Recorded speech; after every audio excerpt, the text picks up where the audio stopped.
Your host, Hamtonio. What you do for yourself depends on what you think of yourself.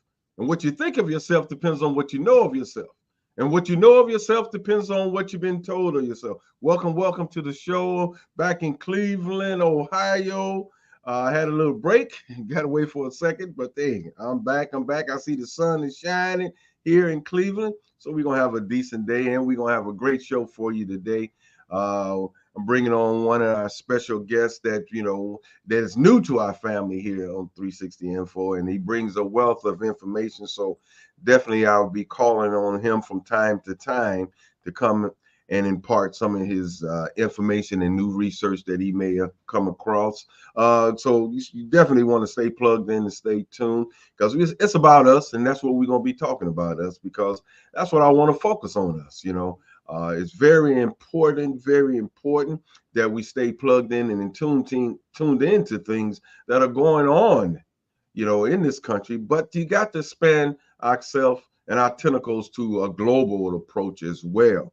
It is very important that we know what's going on outside of this country in order to get a better understanding of what's going on. You just can't center yourself on what's going on in America and not know. And I think that gives us a false sense of Black folks in this country, a false sense of security and opinion and understanding, just because they just looking at America, but we don't know how we spread our tentacles to other parts of the world, and how that can affect us and in this country. So it's very important, that we have to have a global approach to things.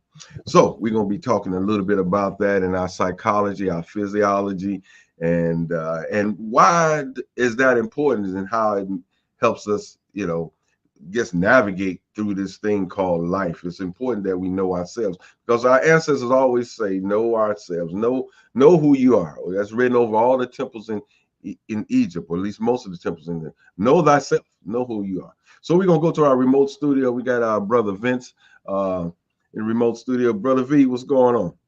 A lot going on today, and that's not unusual for Cleveland this time of year. Currently in progress, you have the Great Lakes African American Writers Conference, and it is occurring at the Cleveland Public Library, the Lakeshore branch, right there on the edge of Euclid and the edge of Cleveland. So if you are interested in anything having to do with writing, that is definitely a place to be.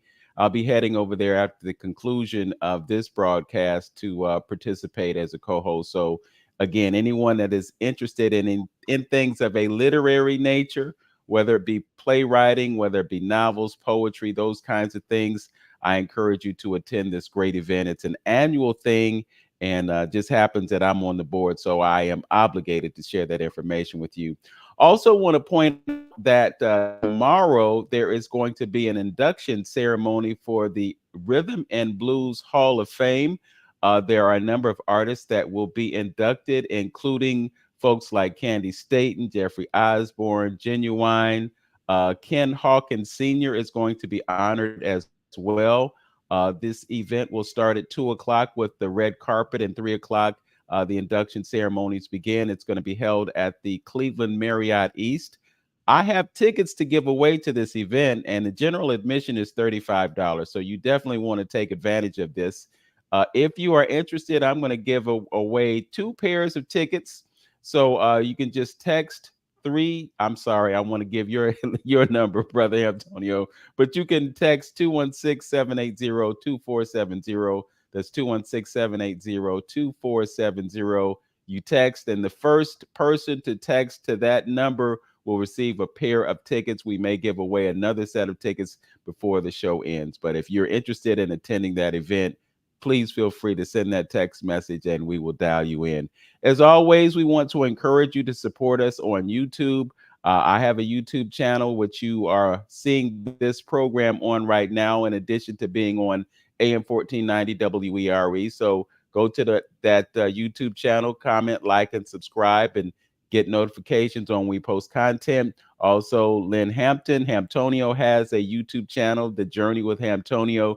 You can go there, view us, like, comment, and subscribe, and we'll get things underway. So with that, I'm going to turn it back over to Brother Antonio, and he can introduce our fine guest today. Yes, yes. Again, welcome. Our dear brother is no stranger to, he's becoming to be no stranger to 360 Info. Dr. Burnett Gallman.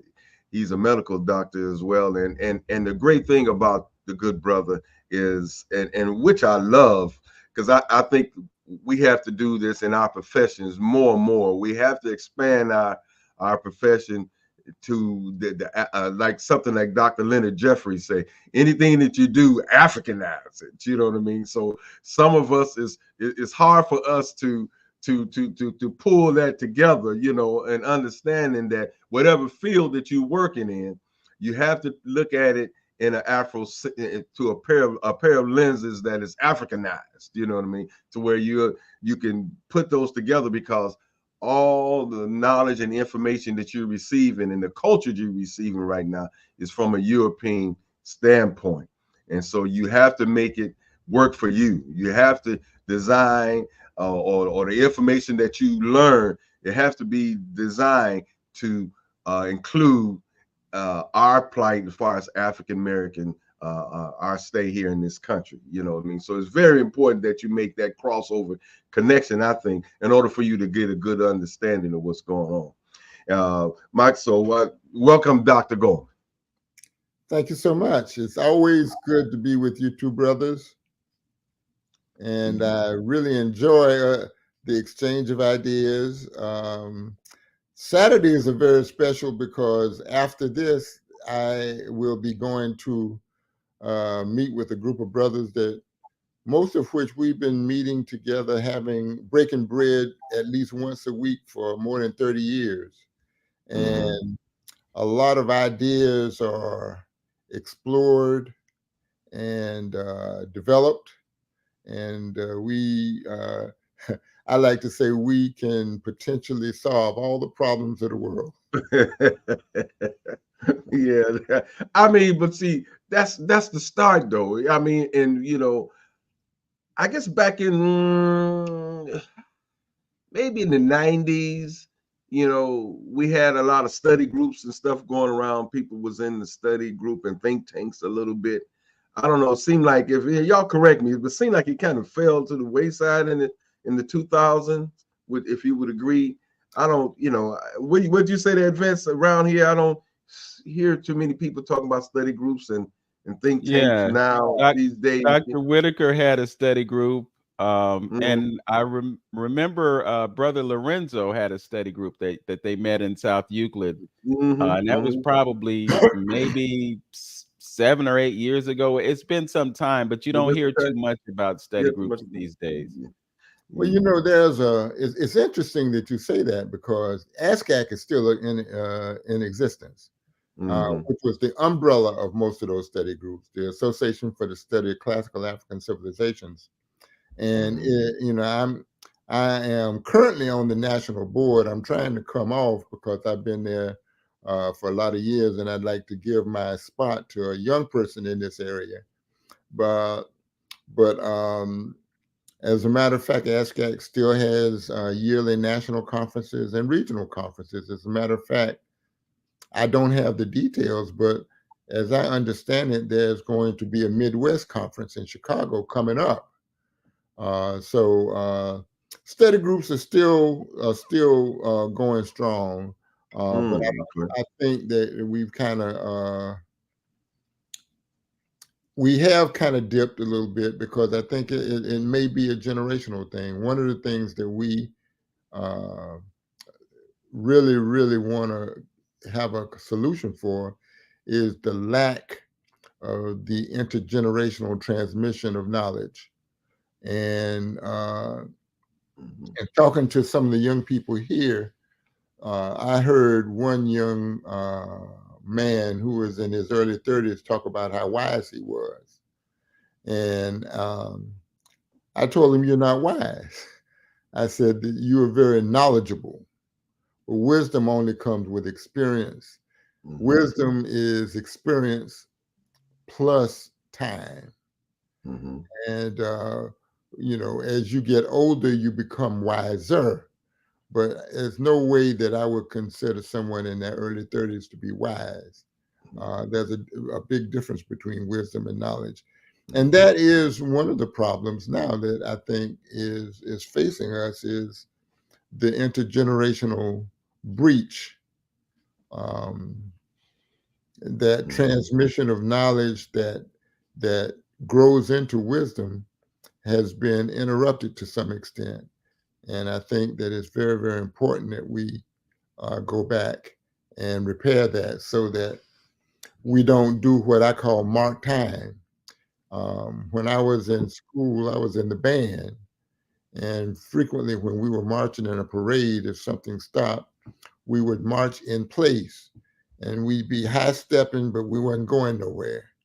And the fact is that by not passing on information and experience, as a people, we end up marking time, making the same mistakes over and over again. The sum total of that is that we ain't going nowhere. We're staying in the same place. So I think that is very important. And you said something earlier, Brother Antonio, about what was written in the temples in Kemet, know thyself. And it's very interesting that if we go a little more east and go to Sun Tzu, who I'm sure many of us are familiar with, who wrote the book The Art of War. In essence, what he said is, if you know yourself and you know your enemy, you'll win most of the time. And the fact is that it is my contention that we, number one, don't know ourselves, but number two, we don't really know our enemy.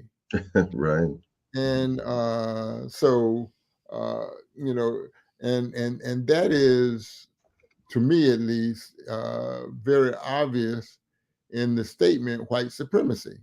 Because basically whenever we say that, we're really impregnating our subconscious with a false notion. There is no such thing as white supremacy. There has never been white supremacy. In fact, there are some people who would argue that there's no such thing as whiteness, and I would not argue against that. But that's a little beyond where I am right now. But I would call it white psychopathic, narcissistic pseudo supremacy. And I think that what we have to do is to continue in study groups and in situations such as this. The great writer Aikwe Armah calls it community, companions. And the fact is that when we study, discuss, meet, socialize in groups, it becomes a community, and those people become your companions, and you grow from, for want of a better word, riffing off of them. The gathering that I mentioned a little earlier of the brothers that we've been meeting for so long, I write an article, a weekly article for a newspaper, so I get a lot of ideas for articles from just our discussions there. One of the brothers is a minister, so he gets ideas. He is our Kemetic priest, and he gets ideas for his sermons. He doesn't call them sermon; he calls it talk with the temple. And then, in fact, there are two priests in the group, two African priests, and the other brothers. So I think it's very important that we band together in community and do it. And I think giving thanks to several people, actually, Marimba Ani, especially who is one of my Jegna. In her book, Yurugu, she turned the tables on them by exposing, anthropology was born in racism. The science itself was born in racism. And what she did was turn the tables on them and did an examination of them, of the racists. And Dr. Edwin Nichols, I'm not sure that people are familiar with him, but Dr. Nichols had done a philosophical contrast and compare and contrast, not only with African people and Europeans, but he also did Asians. And I would recommend that people look him up and look up his thing. And at the base of it all, I think we all have to look at Dr. Sheikh Anta Diop. Dr. Diop is the father of chematology. And I don't like to say the father of or the mother of, because even though I just said it, because it genderizes things that should not be genderized. But he is the person who actually introduced the world to he and Dr. Theophila Benga, the ancient Egyptians were Black. And the importance of that is that much of what Greece is revered for doing, they learn in Africa, in Kemet. If you go to Egypt now, they will deny that they're Africans. They'll say that they're part of the Middle East. To which I ask, middle of what and east of where? Because, but Dr. Diop came up, Dr. Diop, I try to pronounce his name correctly, my friend Dr. Charles Finch, who incidentally wrote published a book earlier this year, which I think is his magnum opus, as Dr. Clark used to say, about Egypt. He talks about the 10,000-year history of ancient Egypt. He also often says that you have to pronounce his name correctly. Not Diop, it's Diop. Yeah. I struggle with that sometimes, but he came up with something that he called the two-cradle theory. And the two-cradle theory actually goes back to the fact that humanity was born in Africa. And according to laws of science, we were necessarily, because of the climate, pigmented with short curly hair that protected our scalps from the sun. And we had wide nostrils and prominent lips. As these Africans began to expand and go to different parts of the world, they got caught in what is now called the Ice Age. And the last Ice Age, I think, was 100 and something thousand years ago. And it was called the Worm, WURM, interglacial. And those Africans that got there actually had to go through a physical mutation. Some people like to describe it as adaptation, which is not untrue, but that adaptation occurred through mutation. And I think that, that's when playing with words becomes very interesting. And I won't go into the science of it, but as a result of that mutation, and I think Dr. Welsing talks about this to some extent, but as a result of that mutation, they lost pigment. These Africans actually became what I call Proto-Europeans, and they were depigmented, not to the point of absolute albinism, but a form of incomplete albinism. Their hair had to get thin so that the sun could get through, and the vitamin D and calcium metabolism could continue normally. The nose had to narrow because the nasal index, breathing in all of that frigid air, could cause damage, and so forth. So this is really something that's not argued in the scientific community, that there was these mutations occurred, even though they preferred to call them adaptations rather than mutations.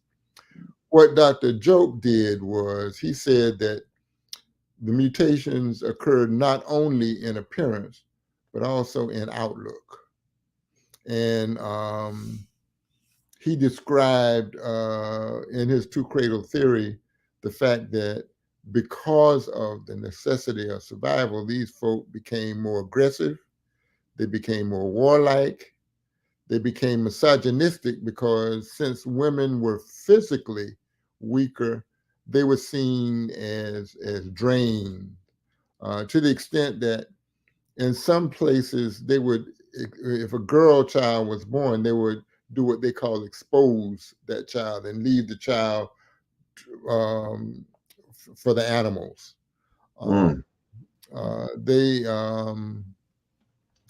So basically what we're dealing with now is that whole idea of survival of the fittest.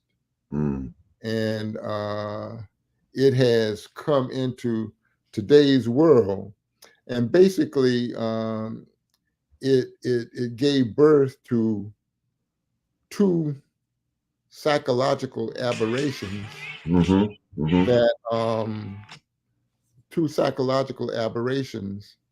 that have been described in the DSM, or the Diagnostic Statistical Manual, that is used by most psychologists and psychiatrists. And that's narcissism and sociopathic behavior. Now, there used to be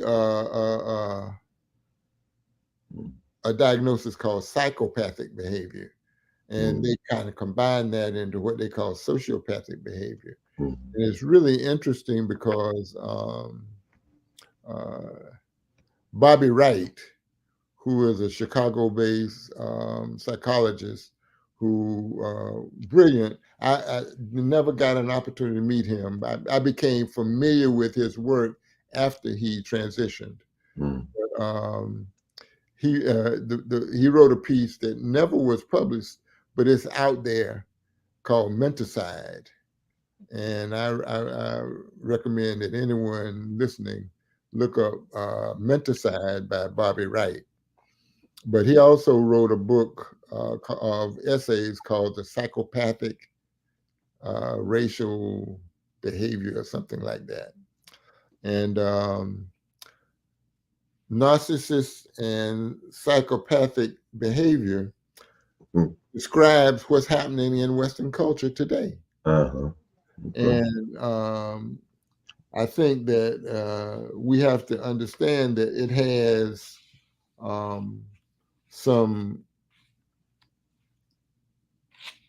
it causes some problems in us as a result of that. And I think that we have to understand that even though many of the non-Black people in Western culture are narcissistic, and in degrees, obviously, you have some that are worse than others, and sociopathic, some profoundly psychopathic. But in us, what happens is that many of us develop what's known as the Stockholm syndrome, when we bond with the oppressor. And, we see that today very, very frequently. That fellow in North Carolina, I think, is a prime example. And some of the politicians here in South Carolina and on the Supreme Court are prime examples of people developing a bond with the oppressor. There's something called learned helplessness. And that is a psychological phenomenon that occurs in people who've been so oppressed that they give up hope. And they say, well, it doesn't matter whatever I do, it's not going to change anything. Mm-hmm. And I ascribe those to the people who say, I'm not going to vote because it doesn't change anything. Mm-hmm. And clearly, when Black folk rose up and voted for Obama, the unthinkable happened. Mm-hmm. That's it. Thank you. Then we go to a scholar, the brilliant Naim Akbar, who came up with several illnesses that plague people of African origin. And you know, he says that we develop what he called the self-hate syndrome. And I think that that's something that we see. Mm-hmm. And if you look at the types of racism, you know, we hear a lot, we all associate racism with that person-to-person calling you the N-word type thing. And then we talk about institutional racism.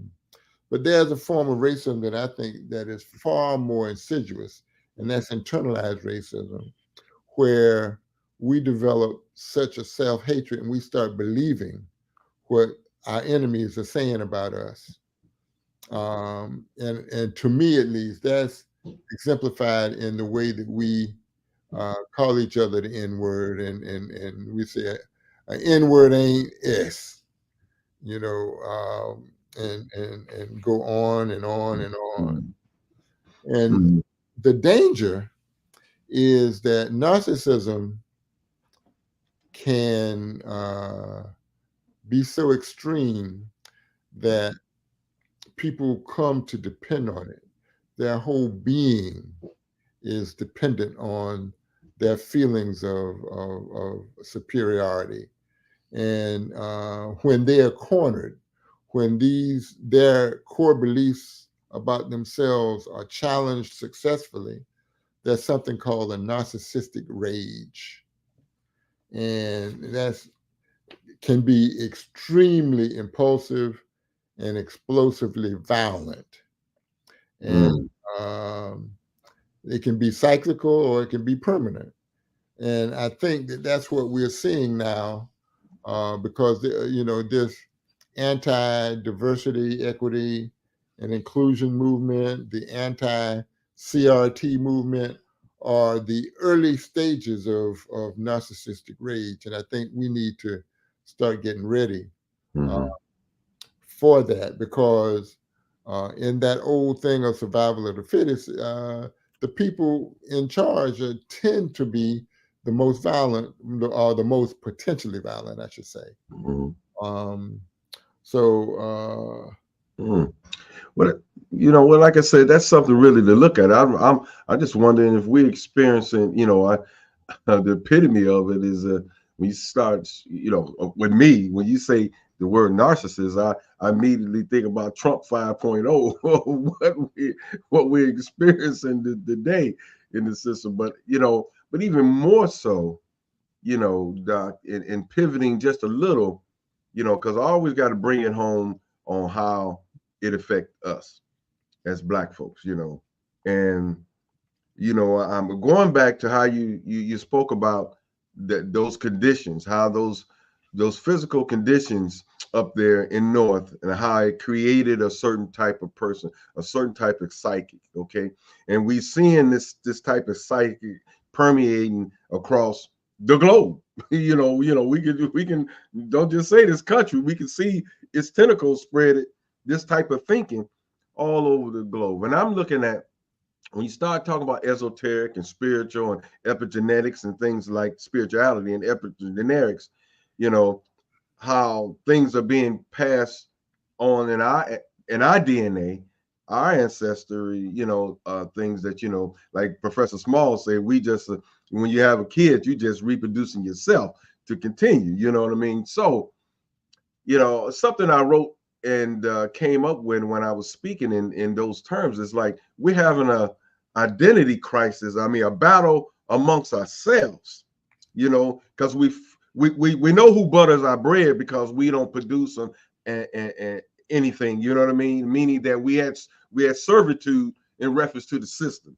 So we got to maintain a certain type of consciousness in order to survive. But how internally, because is that affecting us as a people, following the wrong lead, following a system that is sacrilegious in so many words, just totally out of the norm of what indigenous people deal with. Because if you know about indigenous people, they're very close to nature and things around them, you know what I mean? So I'm looking at this battle, this turmoil, this internal stuff that maybe a lot of us may not recognize that is going down, that you're forced to be this way, but you internally and psychologically, and maybe your internal ancestors and DNA is saying, this is wrong.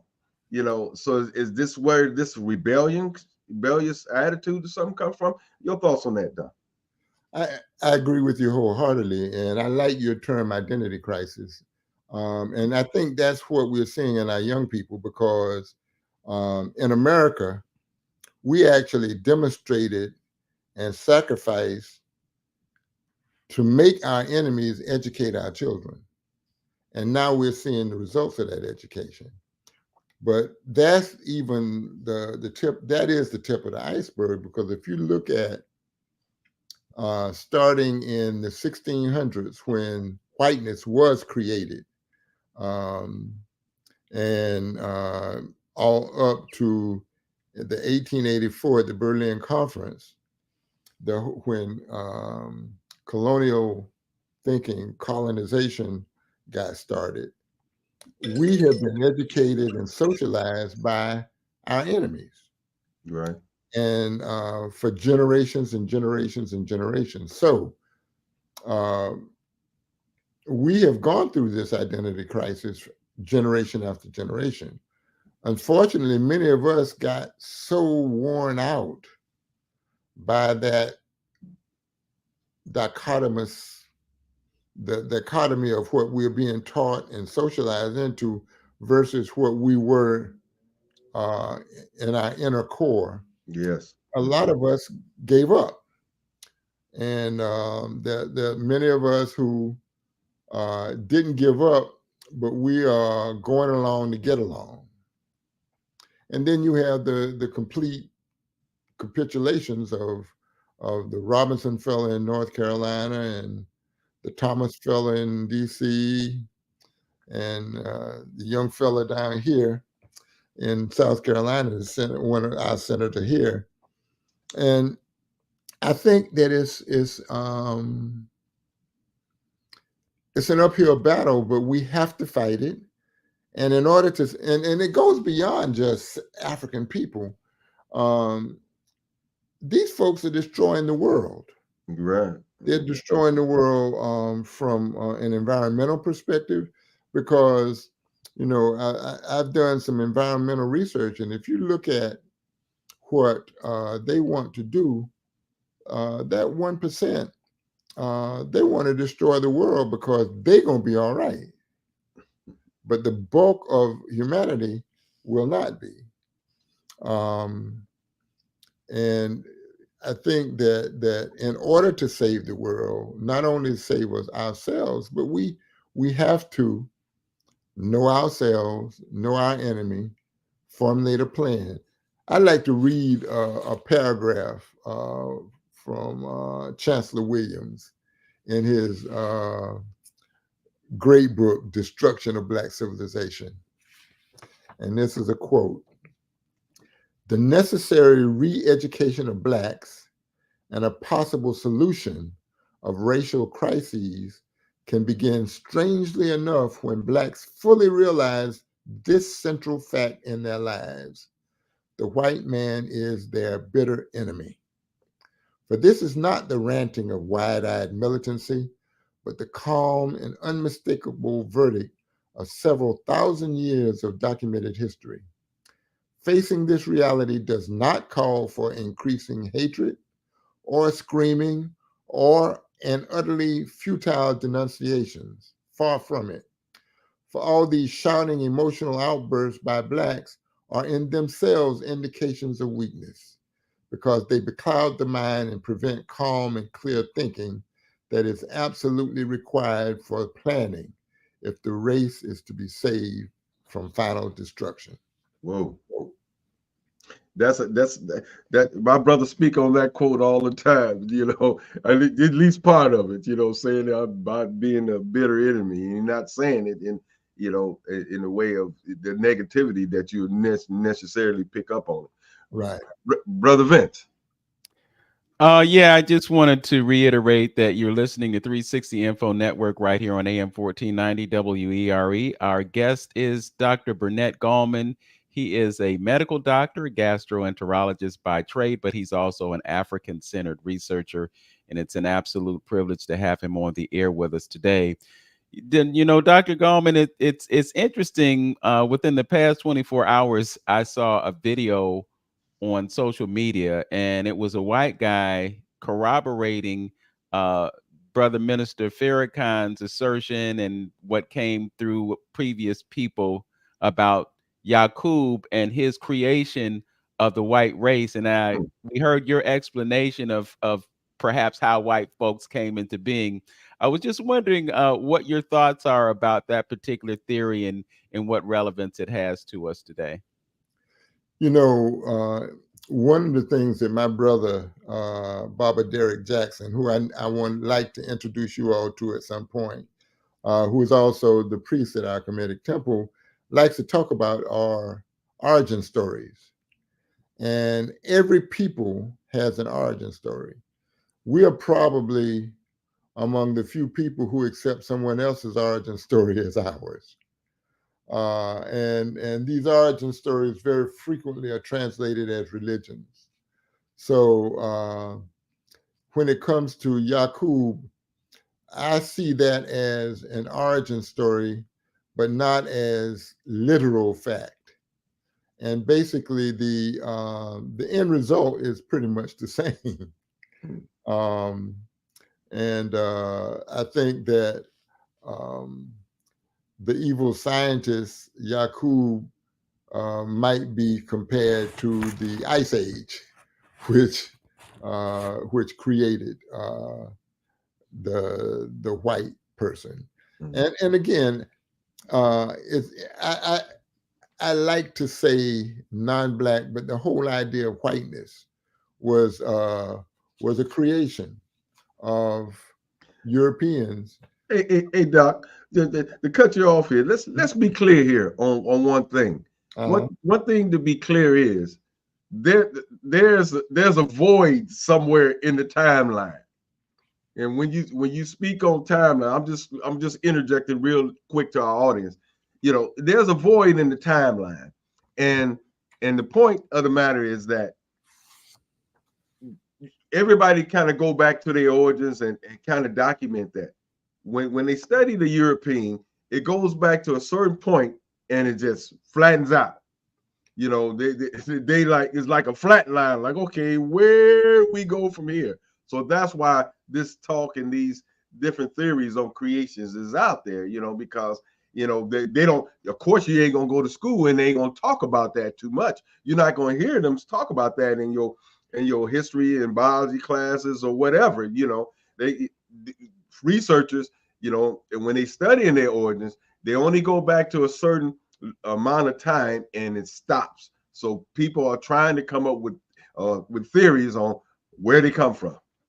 Another reason why there's this great debate between creationism and evolution. Okay, right. Because they want to believe that there was a white male God who created everything. Because of their patriarchal nature. So when you talk about that timeline, there was mention of an ice age, but I don't think the ice age was 6,000 years ago. That's number one. It was probably there was several ice ages. Okay. The last one was about 150,000 years ago or something like that, 160. I have the figure somewhere. I can send you all. What I do is I send you all my. I do a lecture on this, and I send you my slide presentation. That would be great. The other thing that was kind of curious to me was you talked about ministers in your group, and you said that they were Kemetic priests. And I know in some circles there's a conflict between the idea of Kemet, Heru, Aset, Aser, and then the Christian paradigm of the Holy Trinity. There's kind of a disconnect of sorts, because we always go to, God the Father, the Son, and so forth and so on. So I'm just wondering how, if these Kemetic priests have any connections with Christianity, is there any conflict in terms of the ideology and the philosophy? Well, I think first, let me say that we're not Christians. Okay. So whatever conflict would be seen by somebody else, because we see no conflict, number one. Number two is there was a conference held maybe 40, 50 years ago in Egypt that was attended by Dr. Naim Akbar. And I have a speech that he gave at that conference, but the name of the conference, and I'm probably paraphrasing it, is Egypt, the missing hyphen in the Judeo-Christian religion. And the fact is that one of the things that my friend Tony Browder does in his book, Nile Valley Civilizations, is one of the things that he does very well is introduce the reader to the parts of Kemet that were incorporated by Judaism and later Christianity. And I think that, one of the things that I'll say to people is that we know that Islam developed from Christianity. We know that Christianity developed from Judaism. So why not admit, because of the evidence, that Judaism developed from Kemetic spirituality and philosophy? So I go back to the original. I don't need the interpretations. You remember Dr. Ben used to say religion is the deification of a culture. And, Islam deifies Arabic culture, and Christianity deifies, especially after the Council of Nicaea, deifies European culture. So why not go back to us? We have people in our temple who are practitioners of Ifa, and that's totally compatible with Kemetic thought. Yeah, I say it all the time, Doc. Too, when you're gonna try your ancestor link. You know what I mean? Our ancestors was turning over in their graves, and when you gonna try me? You see, none of this is working for you. And to the degree that, I don't want to hurt nobody when I say something about their spirituality, religion, but none of it is working for us. So let's look at, I try to get old as possible. Go back as further as you can to get, to see what they were doing. And one of the keys, Doc, and I'll shut up. One of the keys is linguistics. That's one of the keys that would unravel a lot of the misconceptions, the misunderstandings about this religion. If you start dealing with the origins of things, because the Greeks was great name changers, and so that's why you got to do some research on them, because they came in and changed all the names of everything. But I think if we had a good grip and did some research on the etymology of words, or the linguistical part of words and ancient words and stuff, that will reveal so much to us as a people to get this because he's done a great job of causing this confusion amongst the world. Yeah, but it's interesting because No, you go back to somebody like Blumenbach, who taught in Germany in the 1600s at the University of Göttingen. And Blumenbach is one of the ones. First of all, he is the person given credit for coming up with that whole concept of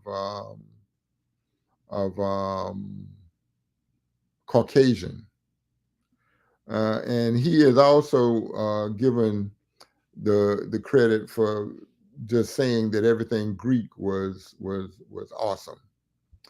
But if you go back and read what the Greeks actually said, they gave Pythagoras and Eudoxus and all those folks. They gave the Egyptians credit for their learning. And what we are getting, saying, the Pythagorean theorem, Pythagoras had to have learned. Now we know that in about 500-600 BC was when Greeks were allowed to matriculate or go to school in Egypt. My Jegna Wade Noble said that they were the first affirmative action students, and they were allowed to go to school and to schools in ancient Egypt. And the curriculum in ancient Egypt was long, and depending on who you read, it could be as short as a 24-year period, or it could be as long as a 42-year period. The longest of the Greeks that we know of who stayed there was Pythagoras. And he went back and he taught, they gave him credit for coming up with the Pythagorean theorem. However, the pyramid, which predated Pythagoras by thousands of years, could never have been built without knowledge of the Pythagorean theorem, or what we now call the Pythagorean theorem. Could never, ever have been built. So I think that, we really have to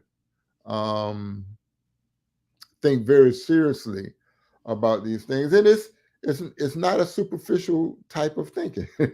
We have to start doing what Dr. Jacob Carruthers used to call deep thinking, African deep thought. And we have to understand that we have to go beyond the layers and look to the origins and deal with that. Go ahead, Brother V. Okay. Just a few things. I'm just thinking about psychology today. We have a presidential candidate who is running who could be identified as a narcissist, as a psychopath, as someone who embraces the notion of what you disputed in terms of white supremacy. And I'm so glad to hear you say that, because Hamtonio will co-sign that I've been pushing back on the use of that term for some time. I had a shorter version of it, though, Dr. Gallman. I just call it pseudo white supremacy. But it's just really interesting to me that we live in a time where someone who exhibits all the symptoms of narcissism and being a sociopath and psychopath and all that can be legitimately considered as someone who is capable of running this country, and who in essence has already done that when those things were known about him before.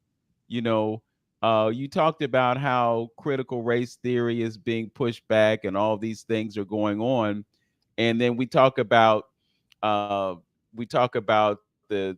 post-traumatic stress or slavery disorder that when do we as a people get to a point where we understand that we have mental issues that we need to deal with and work through in order to navigate a successful course in life? That's a good question. And I have to be very honest. I don't know. All I know is that programs like this have to continue. Each of us has to do our own individual, I hate the term ministry, but our own efforts to go out and expose people to the truth. And my approach has been, if I speak to 100 people and 2 people get it, then I'm happy, because I realize that it's not going to happen in my lifetime, even though it's becoming more and more urgent. But you mentioned 45, obvious narcissism, and he has it to the extreme degree. There is a brother out of New York. I don't know whether you're familiar with Dr. James McIntosh. Can't say I am. Okay. Brilliant brother who is a retired psychiatrist who has written a book, a little pamphlet on 45. And McIntosh has South Carolina roots, but he grew up in New York, and he's been there for his life. And he is someone who I think is very, very worth reading. And again, 45's own niece, who is a clinical psychologist, has diagnosed him and described him. So the fact that so many people follow him kind of proves the point of my theory that these folk are so crazy, and that they'll follow him. Not to mention the fact that he is a very skilled grifter. So, that combination of skillful grifting and an audience that is less than observant, and I'm being kind, makes for what we're seeing today. Yes. I kind of have to include us, some of us. I'm not going to say all of us, but some of us are in that audience.